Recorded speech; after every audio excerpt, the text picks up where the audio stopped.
because it will be bad.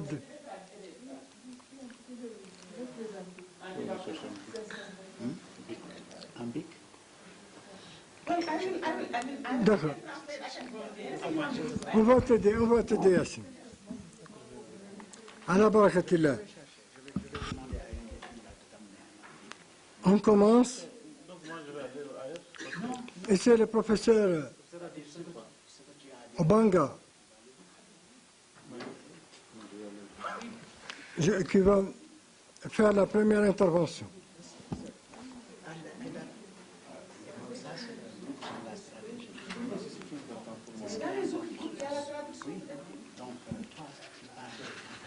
Professor, we are waiting for your speech.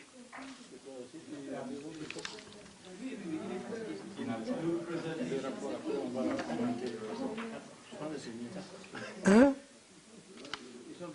You will do it. Moi, je vais te représenter. هنمثلك. نمثل لك. Jeune homme, we are hearing.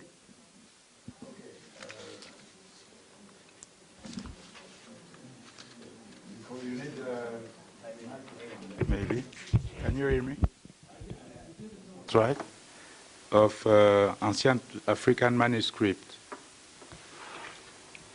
So we will see very quickly the actual standard process of digitization of manuscripts, and after that we see the optimization process of this digitization of the manuscript with two scenarios. Scenario 1 of optimization and scenario 2. And if we have more time, we will see how the information technology can be useful in the research around manuscripts.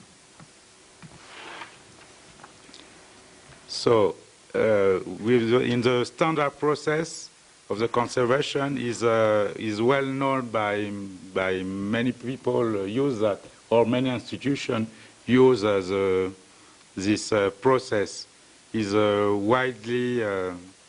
widely used. So in the process we have many steps. In step one we have the collection. Vous pouvez m'aider s'il y a des mots qui m'échappent. Collection and go to the people,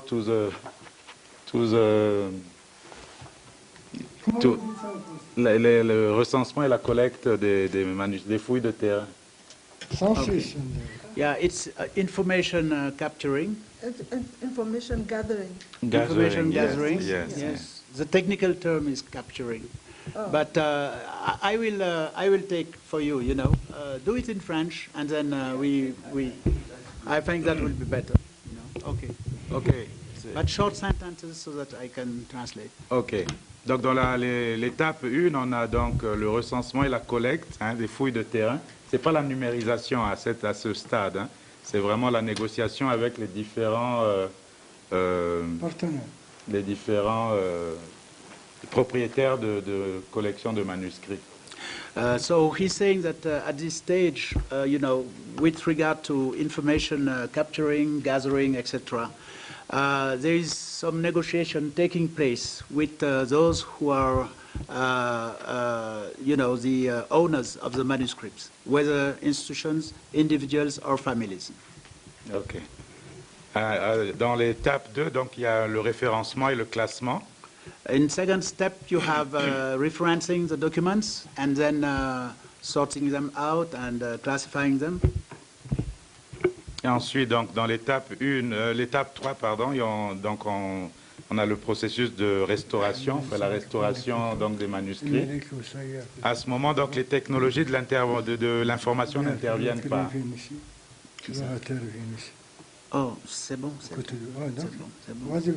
Donc, dans l'étape, jusqu'à l'étape donc de restauration, dans le processus standard, les technologies de l'information n'interviennent toujours pas dans ce processus standard, bien sûr. Hein. Donc nous en sommes là à l'étape 3, la restauration, donc connue de tous les experts en restauration. So the third step would deal with restoration issues, and in this step we are still between specialists, etc., dealing really with the nitty-gritty of making the manuscripts more responsive to the standards that have been set by the company. Yeah. Ok, ensuite on passe bien sûr à la conservation, donc le catalogage et le stockage physique des manuscrits. Then we're talking about conservation and the cataloging of the manuscripts. Et c'est seulement après, donc dans les processus actuels, que la numérisation intervient un peu tardivement dans les processus standards. Oui. It's only afterwards that digitalization issues arise and are taken care of. Et donc, à l'issue de la numérisation, donc il y a éventuellement un catalogage et un stockage informatique cette fois-ci, qui sont bien sûr différents des catalogages et des stockages physiques que l'on a vus précédemment. And then, of course, here you have to keep the information, store it, and store it in such a manner that it will be conversant and available to this long chain of stakeholders. Ensuite, seulement, donc, il y a l'exploitation scientifique et la valorisation des manuscrits à travers des portails Internet sécurisés, à travers la production des supports de type CD ou DVD et aussi les publications. Then that information is utilized later on down the road through different media such as CDs, the Internet, specialized publications, etc., etc. Voilà, donc pour bien sûr à la disposition des experts, des universités et du grand public lorsque cela est possible. So that a broader audience, researchers, teachers, university students, etc., can have access to that information. Alors, dans ce processus standard, on voit bien que les technologies de l'information interviennent assez tardivement. On peut donc voir dans les processus de numérisation automatique, donc on va reprendre les étapes qu'on a vues précédemment assez rapidement, et dans l'optimisation du processus, dans le scénario 1, on a une numérisation automatisée, c'est-à-dire, je m'arrête peut-être. Yeah, this is scenario number 1, in which he's showing that everything can be done automatically, so to speak. But there is another word. Is it automation? Through automation? Automation, yes. Alors donc dans cette automatisation, on a la numérisation, le catalogage informatisé, le stockage et la sécurisation des données et la sauvegarde éventuellement sur des sites de secours distants hein, pour la conservation. Ces étapes se déroulent de manière quasi automatique. C'est fait en guillemets en one shot. Yeah, in all the following processes that are related to information capturing, information storing, and information dissemination, everything is done automatically. That is, it's done through electronically. Yes. Ok, et bien sûr, il y a, comme ce qu'on a vu auparavant, donc l'exploitation scientifique et la valorisation à travers donc la mise à disposition de ces manuscrits à tous les publics. Et donc dans le scénario 1, on voit, c'est souvent utilisé pour des institutions, des bibliothèques qui ont déjà catalogué leur collection. So in his scenario number 1, obviously because this entails a larger chunk of financial capabilities, it's usually used by large libraries who have already done the cataloging and gone through the process that he just explained. Et donc lorsqu'ils cataloguent leur collection, bien sûr, ils ont des fichiers informatisés de leur collection catalogués. À ce moment, il y a une une synchronisation qui est faite entre les fichiers numérisés des collections des bibliothèques, des institutions, et le processus de numérisation automatisée. C'est une... So there is a synchronization between what the libraries have stored, etc., and the end of the line where the end users are using the information packaged in such a way that it's readily available, not only from a referencing standpoint, but also content-wise. OK. Alors, donc, ce scénario ne s'adapte pas particulièrement à l'Afrique où nous avons vu dans notre communication le taux de catalogage est relativement faible. Donc this first scenario is not for Africa because, as you can see, you know, cataloging in Africa is extremely low, extremely poor.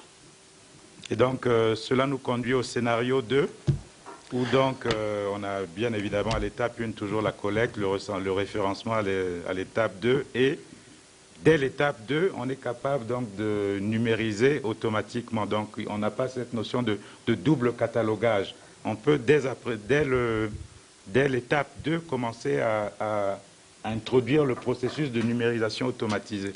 Even conflict resolution, even of issues of citizenship, participation, most of them are contained here, not just simply to take the pride that this is what has been done here in Africa over 100,000 years ago. We can go beyond that.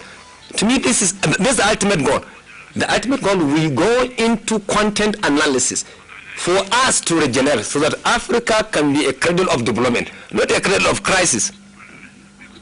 And we can show this. To me, these are ingredients for self-regeneration if used appropriately.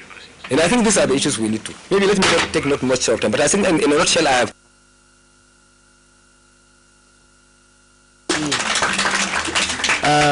Dr. Kabir, before you leave, I would like to ask you whether you can give us a quick, but really quick, you know, just take 1 minute, description of the project proposal that you will be tabling. It will be either you or Professor Mahmoud Aman. Mahmoud is the Mahmoud, first, yeah, okay. you will do that. So I'll give the floor to Mahmoud Aman after that. But I would like to thank you for the quality of what you just said, because this is what we're looking for. Please, can you turn the light, please, for your mic? Yes, thank you. Thanks. The next is Dr. Soliman from Bibliotheca Alexandrina. And after Dr. Soliman, the next one will be Mohammed Osman, my friend, from Cairo Museum. So please try to be brief.